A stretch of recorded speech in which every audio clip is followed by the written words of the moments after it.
Some radio stations saw a listenership increase in the last year, yet they're making lineup changes as they do every April. We ask why there is a need to do this every year, and if this process is fair and transparent to all concerned. We also have a look at Twitter Spaces and how they've changed the nature of conversations on social media.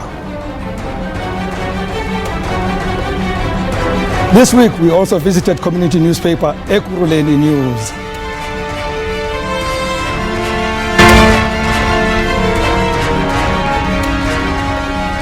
Hello and welcome to Media and Society on SABC News, independent and impartial. My name is Rems Mabote. This is where we look at the intersection between media and audiences. This show is not complete without your say. Connect with us via our social media channels and share your views and concerns about how the media works and what we feed to you. Hashtag SABC Media and Society and call us on 011-714-6841 or 42.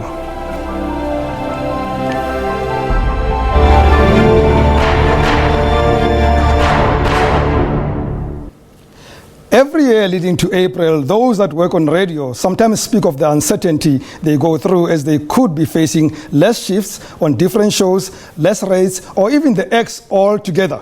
Some radio presenters recently took to social media to complain about what they feel is an inhumane process that leaves them finding out in the media that they will be removed from their shows. Let's take a look at this. Every year around this time, most radio stations announce major changes in their lineups. The annual change has already started at many stations, including at the SABC. Former Metro FM station manager Martin Vilakazi is the founder and director of Radio 101. Radio is a very technical business. What you see is not what you think it is. There's a lot of strategic thinking behind how radio should sound, what type of talent these are presenters, what type of content should be there to respond to audiences that you have identified and you are targeting. But also it's informed by regulations and conditions that are stipulated by your licensing conditions. Some believe advertisers determine the changes, but we are told that it isn't so. Advertisers will only come to brands that are solid in terms of being how they are managed and how they are run. But when there is a gap in terms of management, advertisers are going to ascend and instruct advertisers brand owners or brand managers what they want. Advertisers need to understand this is your strategy. They must fall in love that I've never had a situation where an advertiser or media agency will come and instruct. Of course, they come up with solutions. Radio is currently experiencing an increase in audiences despite the rise of streaming in South Africa. Listeners seem to enjoy the lineup reshuffles and new names added to their favorite radio stations. I'm happy they are doing new lineup. Inking good manje ukutho sekavayile so ishinhliziyo yami ibhlungu ngamncane. Then the teacher is para FM and otakala nga lineup ngamanda. Ngana Lonene FM.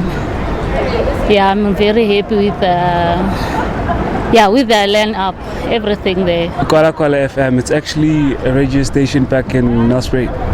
That's the only radio station I listen to, and I'm happy. However, media personalities such as Sizwe Dlomo, Bonang Matiba and Hulisani Ravele took to social media to voice out their dissatisfaction on how radio managers announce major changes. They say as presenters, they sometimes find out through the media like everyone else. Vilakazi says that's unprofessional. So I don't think there are stations where people get told through the media. These things happen because they are what we call snoop sessions. Throughout the year, you sit with your programs manager. The REMS comes out, or audience, numbers, diaries, they come out and say, every quarter, this is how you have performed. You know these things, but also these things are publicly available. If you don't own your trade, no one is going to own it for you. It's wrong then for managers also not to take responsibility and lead and ensure that those who they are leading in talent in this instance are aware of their shortfalls and they're informed ahead of time. Tell us your views on radio station lineup changes. You can call us on 011-714-6841 or 6842. You can also be part of the conversation on Twitter by using the hashtag SABC Media and Society. To have this conversation with us is Madikana Machila, who is SABC Limpopo Business Manager. He's in charge of Mungana Lonene, Palapala, and Tobela FM. We also welcome Ashraf Garda, founder of Champion South Africa and former SAFM and SABC TV talk show host and presenter. Good morning, gentlemen. Let me start with you, Ndate Machila Tobela. I know that Martin explained a bit in the clip, but in your view, what informs station changes, lineup changes? Thanks, Rams, and good morning. Look, it's a number of factors, and I love what Martin said, because there's a lot of strategic thinking that goes into the changing or the maintaining of the current lineup. And I think the first thing that we need to consider is the fact that, throughout the entire fiscal, as a radio station, you've got a set number of goals that you want to achieve with the lineup that you have. And based on that, you do a business review. And a business review includes a number of things. I mean, this includes the ideas of, going on air and speaking to the different listeners, but also the snoop session that you have with the different radio presenters on a daily or weekly basis, depending on which show you are snooping. And looking at the talent, I mean, you need to review your talent at all costs, to make sure that the value that you have set up as a unique selling point for certain programs is what you meet, at the end of the fiscal or during the fiscal, so that you don't have surprises in terms of what you offer as a radio station. But also the reading of your audience research. Remember, in your audience research, you get views per quarter, in terms of the direction that your brand is taking the shows, in terms of either growth or decline in the different time channels. So this number of factors contribute, in terms of the ideas of either changing a lineup at the end of the fiscal or maintaining the status quo. And if you maintain the status quo, what then does the market research? The basic things like your Statistics South Africa research, your advertising research. What does it tell you about your radio station? The shows that people listen to on your radio station. Are they performing? Are they not performing? But again, I mean, it's very important, and it speaks also the issues of communication, because, I mean, it would be unfair for you to run the whole fiscal a day before the new lineup launches. You say to somebody that you not feature in the new lineup. And I mean, I don't want to believe that that could also be the case, because, I mean, throughout the year, during your Snoop session, your presenters can hear each and every detail of what works for the show and what doesn't work for the show. And also, they come and contribute on these shows in terms of the direction that the shows want to take and all of that. So, like Martin said, I mean, I really concur with that. There's a number of factors that we take into charge that we look at and review strategically as radio stations through our programming managers to ensure that there's direct alignment in terms of what we offer. Those are objective reasons that you have offered, and they make sense. They would make sense to everybody listening to us now. But I'm sure there are subjective reasons. I'm sure sometimes there are personality things. I'm sure you just don't like Rams and you decide he's got to go. No, unfortunately, that's not the case. I mean, unless if you're running a spaza shop and you decide, one day you just wake up and say people must leave. But if you do a thorough business review, I mean, each and every program has a unique selling point. And you do Snoop sessions. You sit with presenters on either a weekly or daily basis and say, this is the post notes for your show, and then these are the notes for your show. You also review these numbers in terms of what is being released in the market and say, but this program is working or this program is not working. And based on that, you are able to either maximize on what is working, or maybe try and shift, make changes to something that you feel is not working. Maybe it's the market. Maybe the presenter that you have on a certain show does not appeal to the market that you're targeting for that one specific show. What does that mean? It means you need to shift them to a market that is, more appealing, more welcoming to that kind of a personality. I mean, there's a tone also. I mean, radio is a dynamic medium. You can have a very good presenter on a very bad show. That's not going to see, the USP for that show. Also, I mean, imagine if you take a presenter, well-established, a very good one, and you put on a 3 to 6 a.m. on a graveyard slot, where you're not even looking at growing those numbers. Why not take that person and put them in the morning drive show, where there's a lot of hunger for radio, there's a lot of following also for your radio station. So if you play in personality games on radio, then you will not win. And I mean, this is something that Tim Sakel calls poor radio management. It puts a lot of pressure on radio, and because of that, a lot of people fall off the cracks, in terms of where they need to be positioned as presenters and as personalities. Brother Ashraf, salam to you. You've been in this space for 30 years or more, and yesterday, as you promote our conversation for today, you said something very fascinating. You said this is a human rights issue, the treatment of presenters and producers. Please tell us more. Yeah, in fact, I said it's a human rights and a human wrongs issue. So to go back to what was said before, I think strategic business decisions, which then means that shifts have to take place, is a given. I don't think anybody can argue with that. I don't think any presenter worth his or her salt will want to be in a position where you are signed up for life, no matter what happens, no changes, because that suggests that society is not dynamic. Now, nobody can argue with that point, okay? So the point is not whether, radio stations can make changes or should make changes. Of course they should make changes. The question really is the how, okay? And the brief, in terms of my conversation with you today, specifically is on the freelancers, because if a person is an anchor, but they permanently employed, say, by the SABC, and Rams, you would know this, I think 90% of the SABC presenters remain freelancers, okay, as opposed to permanently employed, okay? So the permanent ones would still be permanent no matter what. It's the freelancers that I want to zoom in on, right? Which is in the how, when these shifts are made, the treatment of these freelancers, honestly speaking, is a human wrongs issue. And the SABC has been guilty of that for many years. And I'm not just saying it because I've got nothing better to say. I'm saying it because I speak from a position as the former chairperson of the Independent Contractors Association within the SABC around 2009. It was about a 2-year period that I held that position. I knew what was going on. Those issues, as far as I can understand, still have not been rectified. What do I mean by that? That once a decision has been made to shift presenter A to slot B, or to shift the presenter A out completely, that decision invariably is told less than a month before their contracts expire. And I'm talking freelancers here. Now, freelancers are quite unique in a sense that they're freelancers, but they're not like plumbers. They're not like people you have to remind them every morning to come to work. They're like permanent freelancers. I mean, I was permanently I was a freelancer at the SABC, SAFM for over 10 years. And before that, 5FM, special assignment. So about a collective 20-year period as a freelance contractor, but not permanent. So when they finally tell you that they don't want you, or they want to shift you to an obscure slot, you've got like 3 weeks to say yay or nay. And that, no matter which way you spin it, and I'll repeat what I said, is a human rights issue that needs to be corrected, because currently we're perpetuating a human wrong, and that cannot be allowed to continue. So these presenters are incredibly vulnerable, and not just presenters, producers as well, by the way, incredibly vulnerable. They are literally freaking out with anxiety in that last month. And at the same time, they're being asked to front up flagship radio programs around the country on behalf of, say, the SABC and other radio stations outside of the SABC fold.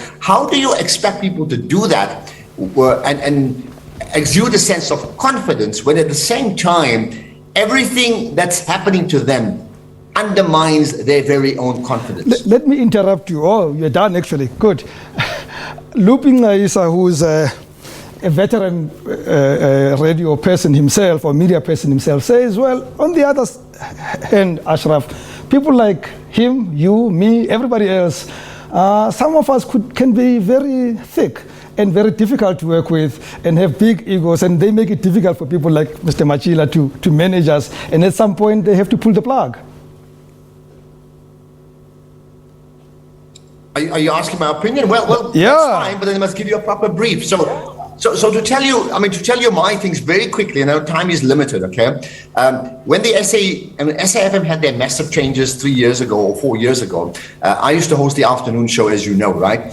When I was told literally 10 days before the end of the contract period that we want you to host it, we're shifting the show from 2 o'clock to 4, we're going to shift it from 1 o'clock.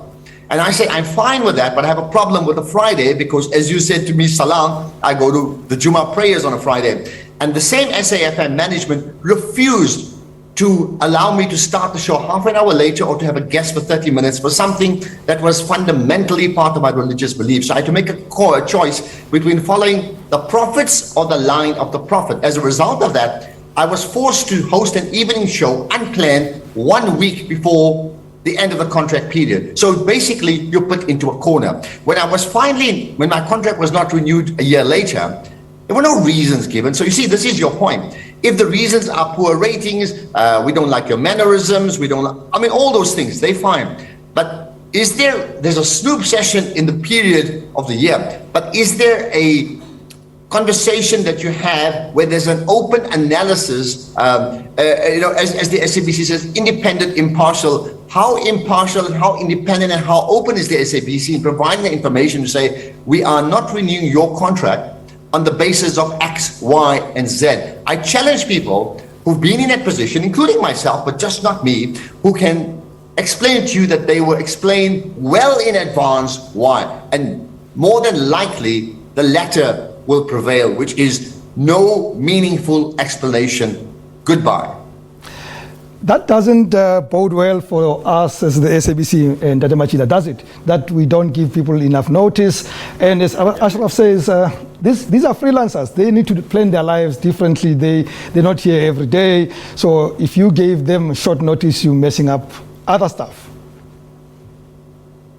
No, man. Look. Definitely. I've touched this a little bit in terms of communication, and I believe that probably, we wouldn't want to look for case to case in terms of this discussion. But if you look in general, if you've got an open Snoop session, already a presenter before the end of the fiscal know if that program works for the station or not, because that is the session that is meant to review, to do a thorough review of the show. Either the topics that have been covered in terms of content on that show, or the direction that that show is taking throughout the entire fiscal. So I think where somebody would be wrong, of course, it would be when you have a Snoop session, but you're not open enough to say, but you see the value, the USP that we agreed upon as a presenter and a producer for the show. We're not seeing that. And because we're not seeing that, here are 1, 2, 3 things that we're going to do before the end of the fiscal. So you shouldn't expect that the show will still be there in the next fiscal. It's an open conversation, unless if people feel, for instance, if I told Ashraf that for the following fiscal, we do not want this time slot, we need to shift it to X, Y, and Z, and then it's going to leak that kind of information. We need to guard against that as well. But I believe that, in the space where we run with people who are very professional. Rams, look, before you even release the lineup, the people that are going to champion that lineup know way beforehand. So already in December, November, December, you know what the lineup is going to look like. You're going to engage the presenters, so they know. So by the time you release this on the 31st of March or maybe on the 25th or anything like that, the people that are going to champion different shows have been informed. And those that are not going to be on their shows also know. And they continue to do their shows with that kind and an amount of professionalism. So I think from where I'm sitting, it will be an issue of communication. Perhaps you have a line manager who's not open enough to guide you as a presenter or a producer and tell you the value for the show. Remember, this is not about us. It's not about Machila, not about the other person, but it's about the strategic thinking in terms of the radio station. Where do we want to see this radio station in 5 years' time? Where do we want to see this show, meeting that goal for the radio station? And all those factors come together.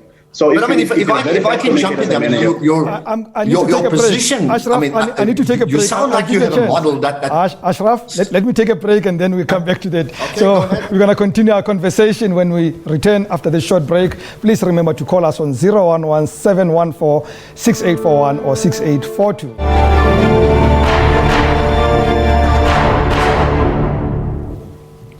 Welcome back. You're still watching Media and Society. Remember, you can be part of this conversation by calling us on 011-714-6841 or 6842. On Twitter, #SABC Media and Society. With me is Madikana Machila, SABC Limpopo Business Manager, and Ashraf Garda, former SAFM presenter. I'm going to start with a caller, DJ Nipro from Kempton Park, who would be in the industry. Is calling us. Good morning, mate. Hey, how are you guys? We well, thank you. Yeah. Fire on. Go ahead. Yeah. No, look, I don't have any problem with contractual changes of entertainment in the corporation of the SABC. There's nothing wrong. We need to keep people on the feet, and people have to entertain us in the space. Well, performance driven, whatnot. But there are times when the model keeps changing, even if it's working. Why do we always have to change it when it's working? Should I give an example? Can I give an example? Go ahead. That's a platform. Why do we have to fire people unnecessarily all the time? And then what value does it add from a monetary perspective at the business element of the broadcast? Because most of the people, if you check on social media, they are complaining about changes that don't have to happen. And you guys keep making change all the time. Do we have to do that all the time? Is it necessary? Or do we have to just do it because we are at work?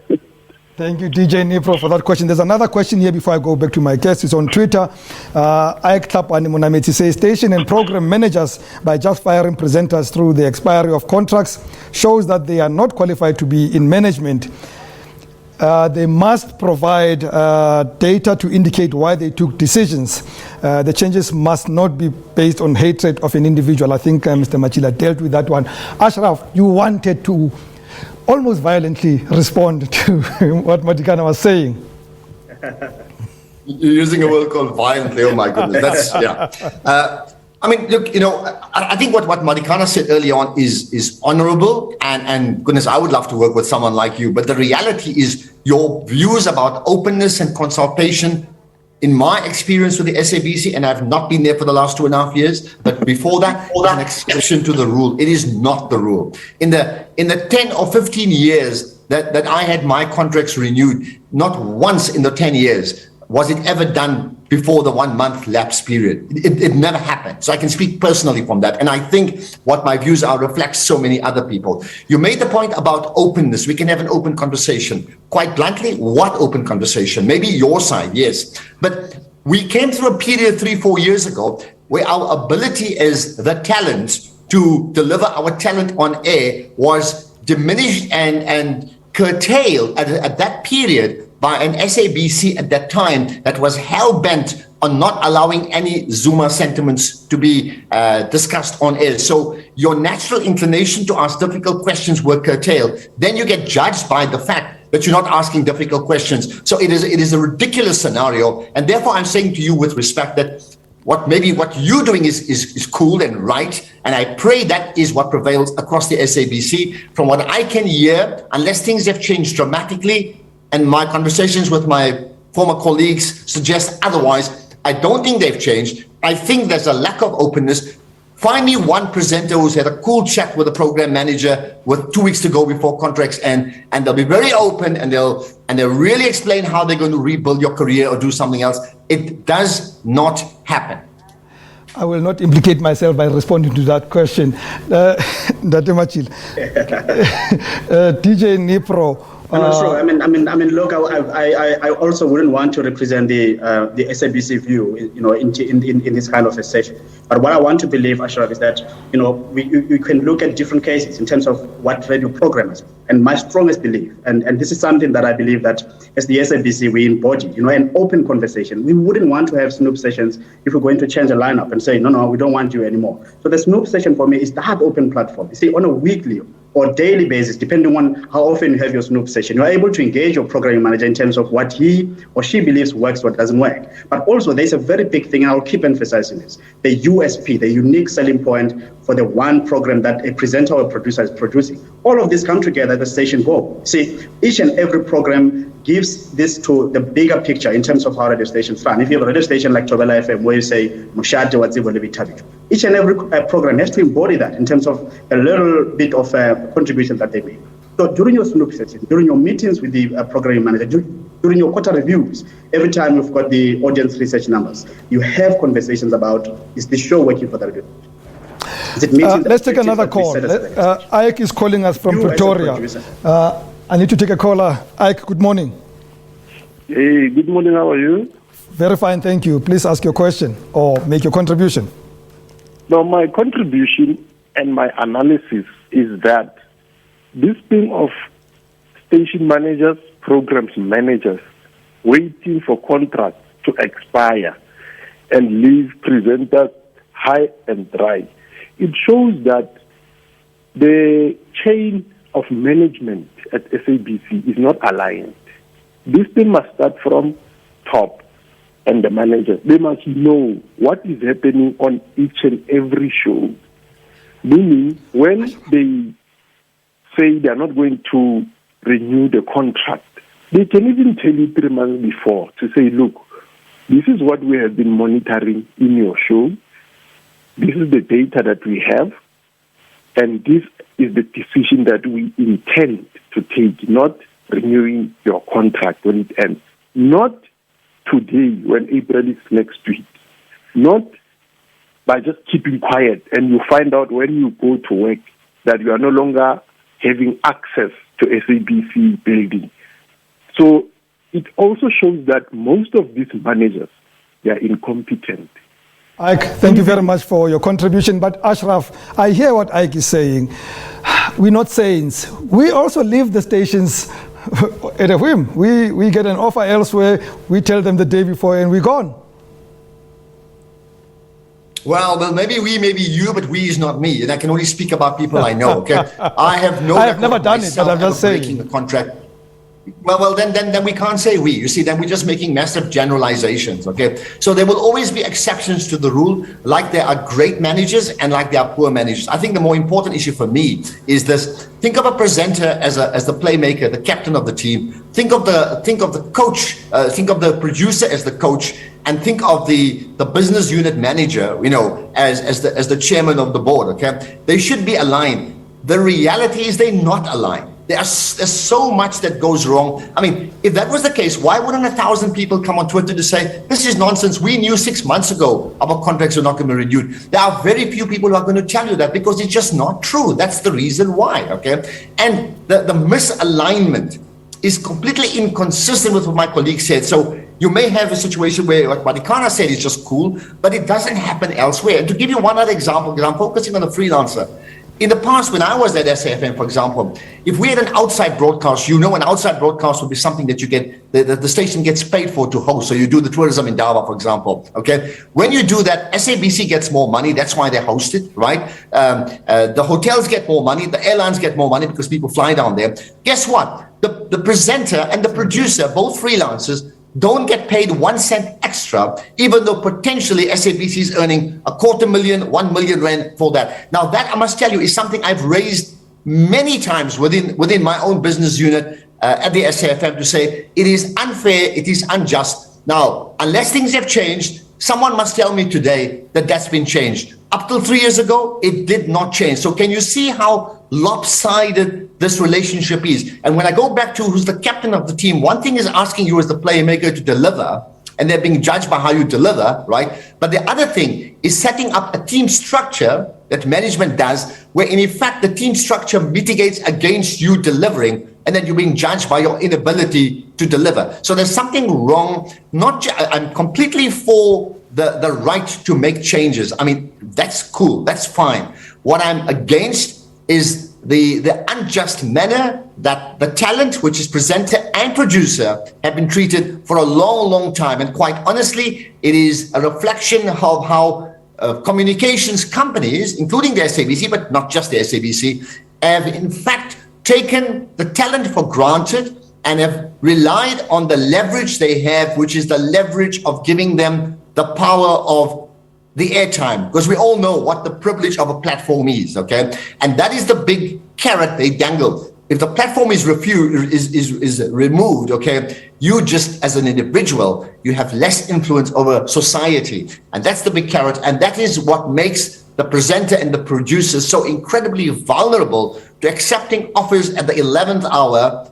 that they have no choice but to accept, because they have bills to pay, because they have a platform to protect. Do they really want to do that in the 11th hour? No, they have absolutely no choice.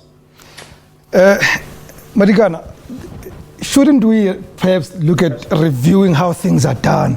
This is a business relationship, especially in reference to Ashraf's issue that we're talking more about freelance presenters here. So it should be a consultant-client kind of relationship where business relationships are discussed differently, where costs are not static.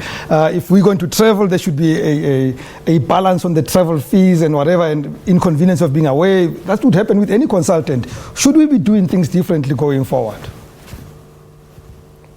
Look. I think first let me say this up front. I think there are two issues here that Ashraf has said.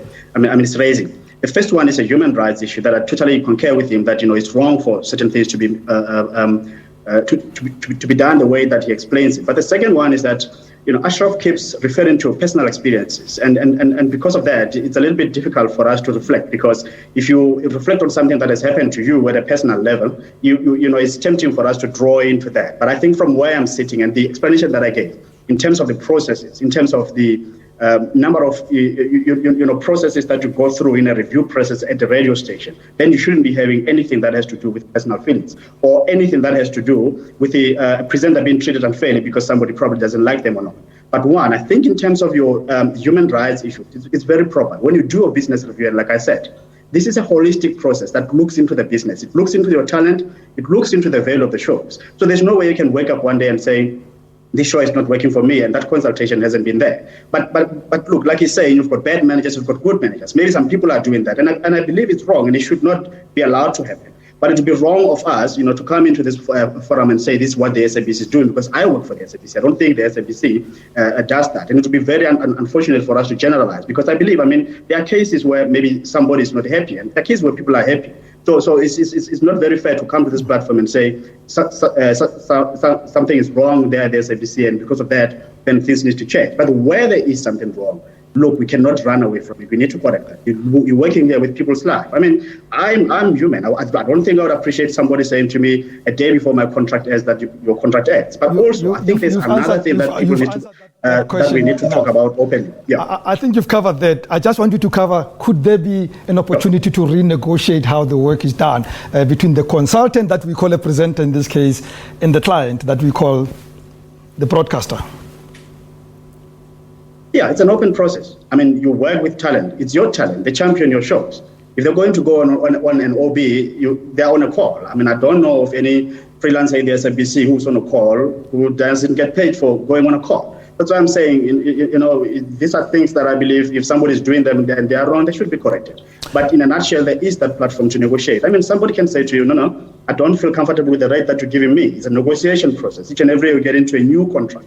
And we can say, I'm not happy with this show. I'm not happy with the direction that it's taken. So maybe put me on a different show. And you make that case to your programming manager, who can then say, no, but you as a presenter can work better on this show. And they show you how. And you also show them how you feel you can contribute on the different shows that a programming manager will put.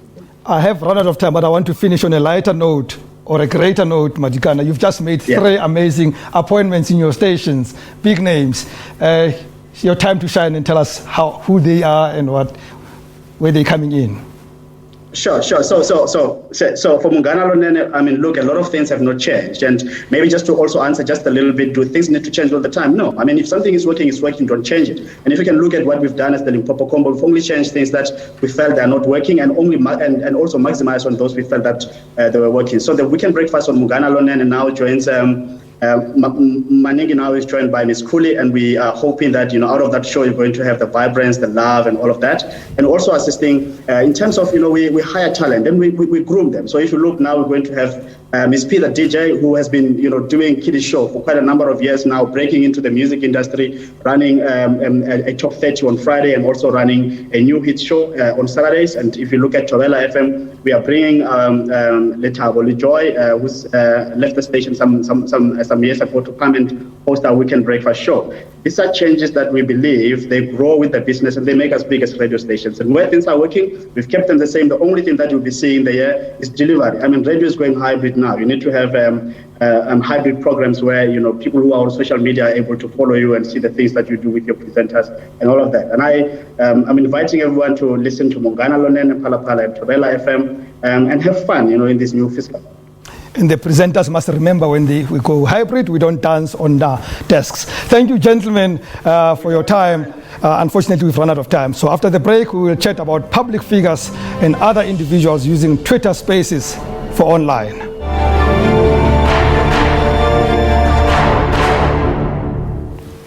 Welcome back. In the past, journalists and other media practitioners would determine the conversation that ends up in the public domain. Now, with the use of audio to have live conversations, many are doing this through the use of Twitter Spaces as they sit in their homes to host guests who are also sitting in their homes. Let's take a look at this package. Throughout the last few months, Twitter has introduced a new feature on their platform called Twitter Space. This feature is available to all Twitter account holders. They can now host public audio conversation. Twitter Spaces is relevant for those who really want to voice their voices beyond sending a tweet in the form of a text. Twitter Spaces as an audio platform has seen a lot of organizations taking part in that. Popular host Tweyu Muleme shares with us how he first started hosting on this platform. Mr. Tweyu, thank you so much for your time and welcome to the SABC News and Media and Society. Thank you, Wandile. An honor to be with you. Why did you decide to host Twitter Spaces? Twitter reached out to me, asking me if I would be interested in becoming one of their beta testers for this new platform they were building, which is Twitter Spaces. So I was surprised, wondering why would they pick me for this. So it took a good week or so, until I decided, let me check this thing out. Let me see, what it's got. Let's talk about how does Twitter Space impact traditional media. With traditional media, you'll see someone just, if it was radio, for instance, someone would call in and speak for about a minute or two, and then they have to hang up or they have to get cut. But, Twitter Spaces now give people an opportunity to, express themselves, at length. So I think it is a threat in that sense. And who gets to choose those topics, or rather, what criteria do you use to choose relevant topics for that day? I try and monitor, current affairs, some of latest developments, and if, for instance, this thing, Operation Tutula, and the EFF, right? And these are things that are relevant to your listeners. What's the highest number of people who you allow to join your space, and also what criteria do you have a criteria as to you choose who has to listen to your space? Anyone can join as long as you have a Twitter account. You can listen in. So I don't really control that. I will only, control as far as, people not behaving, being abusive and all that. Then I have the ability to remove the person from the space. Mr. Tweyu, that's all the time I have for you. Thank you so much for participating on the show. Thanks, my brother. An honor to be with you. Thank you. What do you think of Twitter Spaces and other similar platforms? Please call us on 011-714-6841 or 6842. You can also be part of this conversation on Twitter by using the hashtag SABC Media and Society. To have this conversation with us is Nelisa Mulala, founder of PR Trends ZA and organizer of Africa Comms Week. And then we're also joined by founder of One SA Movement, Musi Maimane, and somebody who uses Twitter Spaces to host his My Money Mondays and other conversations. Hello to both of you, and thank you very much for joining us. Mr. Maimane, no, I'm not due to calling you that. Musi, why? Why are you using Twitter Spaces? Well, Khosiaka, first of all, good morning, and good morning to fellow South Africans, and good morning, Neliswa. I think Spaces allows you as a community that you can engage on issues. It's unfiltered. The power of social media is that it allows you the space to have people directly engage with you. You don't have to have it translated, editorialized as you would see in traditional media, but in this instance, you can have it directly. But it also allows you to speak about anything you like. And so we are having a broad range of discussions with citizens, open ones, where even with people I disagree with. I've had people like Dalimpofu, who he has certain views on land and different conversations that we've been able to have without it, and allowing the audience to engage it on that. And then lastly, because Twitter Spaces is such an international brand, it allows you the opportunity to speak to people in Zimbabwe, in Uganda, USA, all at the same time, being on one platform where you can have really discussions about this country. So to me, I think it's a powerful piece of technology that allows us great and excellent conversations directly. directly with citizens. Is that the thrill, that you don't have to be in a mediated conversation with one Rams Mavoto, you can do your own thing and control your space? No, and I think that's one of the things, because Rems Mabote might hold a particular view and the broadcaster might hold a different view. This also allows you to be humanized to citizens, as it were. If you rewind this movie 5 years ago, public figures were distant figures. There were people you'll hear from only during elections at times or whatever. In this instance, you could really break down a conversation, have it live, and have direct interaction. And I think there's power in that. And there's power in accessibility. Everybody who has data can really participate. Whereas when you're in a traditional media platform, it depends entirely on times, air, all of those things. Whereas this is direct with your audience. Nelisa, good morning to you. Other than the benefit of unmediated space and the freedom to do what you like, what are the other unknown or unseen benefits of Twitter Spaces? Good morning, Rams. Good morning, Musi. I think the other unseen, perhaps, is the ability that people are able to continue conversations that are happening on the timeline. For example, we're able to jump on trends as they trend, so that we can discuss them. It's a great extension to kind of the text engagement that happens. And I think the other one is that it's a free channel, so anyone can set up a space. There's no hierarchy. It's a little bit democratic in that way, and people can choose to join or not, depending up to them. So it brings a level of democracy in terms of the ownership and participation of channels. In your experience, Nelisa, what are the typical conversations that South Africans are having on Twitter Spaces, or are they the same that we always have on traditional media?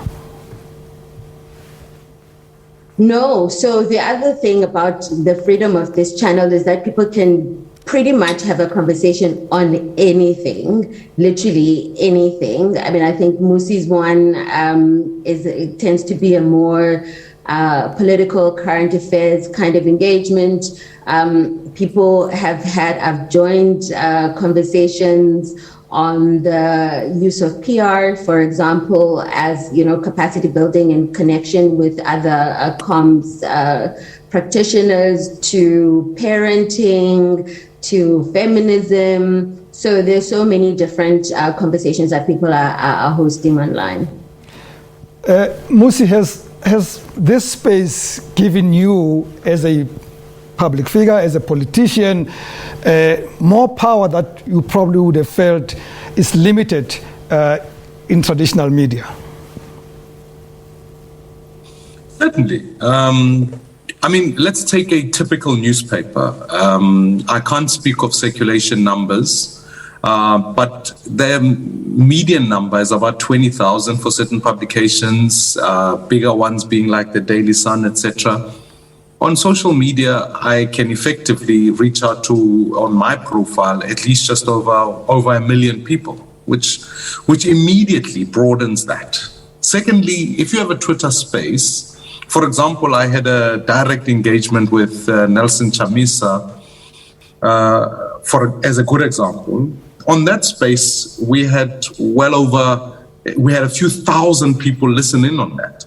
And once it gets replayed on your timeline, you can have up to 100,000 people listening on that conversation, which makes it far bigger than any newspaper could ever achieve. And also, it is your content, so you own it and you don't have to change it. So that's a very, very important platform in that regard. And so for me, I have found that it is a very powerful thing. It allows you the freedom as a public figure to have whomever you like, and ultimately build your community and your audience. Because as things go, as you're discussing policy issues, for us, we use it as an opportunity to educate, to engage, but also to listen in on conversations with people we disagree with. It allows you to say, if I typically be speaking just to this community, now I can speak to a whole lot of communities, and for myself to be challenged. We had a conversation on feminism, on women's rights, and I had powerful women speak on that platform, and you sit back as a leader and be able to hear directly from them without having to connect through another traditional media platform. Credibility, though, is an issue, Musi. You know, Twitter, especially among all the social media platforms, has had credibility issues. So the 100,000, the 1 million people that could be in that platform, some of them could be fake, could be ghosts, could be non-existent. Yeah, the risk is always there. And typically on a space, we could have about 500 people directly engaged in one. You could see them. And ultimately, you give them the opportunity to speak up on the space. We often take questions and discussions, and they come on board. I accept that there's been weaponization of social media, and I accept that some of it has been captured by Twitter bots, etc. But at the same time as all of that, I think partly the company Twitter itself is working on trying to rectify that. But even at that point, I still maintain that just even if the conversation was amongst 100 people who are authentically there, it's a conversation that allows public figures access to be accessible in a way that could never have been. If I read an interview about Rams on a newspaper, I already have it editorialized enough to take in my own decisions. But if I listen to Rams on Twitter, I could either change or confirm that or challenge him directly. And therefore, I do think in that instance, it allows the space to be used for better purposes than we've had before. Because I think previously it was just a megaphone, whereas Twitter Spaces allows it to be a telephone where you can have a two-way conversation. Nelisa, is this new competition for traditional media or is it a compliment? We can see it in both ways. I think we live in a world where people like to consume content on demand. So they're able to set their own times and be able to choose when and what they consume. So from that end, it means that obviously there's always that friction between what is being put out versus what's easily accessible to people, right? So if Twitter Spaces are easy to access, it's on your phone, people are always on their phones, there's no effort in terms of having to set the clock, to check what time I should switch on to the TV, etc. So it makes it, it brings in that element of conversation. But it can also be complementary because I think, media channels should use it as well as an extension of getting their content closer to people, as a way of also using the freedom it comes with in terms of being able to engage with people on issues as they emerge in an immediate and very kind of less curated ways. Well, unfortunately, unlike Twitter Spaces, we run out of time in the space that we operate. So thank you very much, Nelisa Ngulala, founder of PR Trends ZA and organizer of Africa Comms Weeks, as well as Musi Maimane, the founder of One SA Movement. After the break, we profile a community newspaper and find out how they do their work. Well, actually, for our community newspaper feature, we visited Ekurhuleni News, a community newspaper based on the East Rand. The paper distributes over 40,000 copies every week. Let's take a look at this. The Ekurhuleni News was established in 2004 by SS Skakane, which is the founder. Ekurhuleni News, basically, it's a community newspaper that are very informative, educational, and provides entertainment news for the community. It's just it's an NPO, like it's not funded. It's a small business company that is still growing and hoping to achieve better things.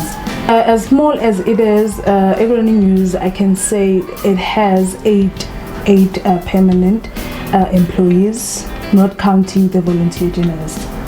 Because for the volunteering journalists, we also have 8, which they are placed in those regions where they are situated to avoid the movements. I've gained a whole lot of better experience through journalism. The field as a whole, you got to realize how broad it is, and there's so many things that one would learn, including research, interviewing people, and generally just gaining confidence in this field of journalism.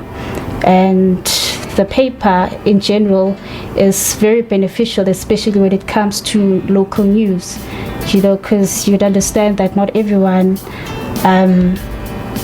affords, newspapers. So we generally do try to accommodate people when it comes to local reportings as to what's happening in communities as a whole. And yes, most important thing is endorsing black businesses, especially locally. I've been with Ekurhuleni News since 2019, which is about almost 4 years now.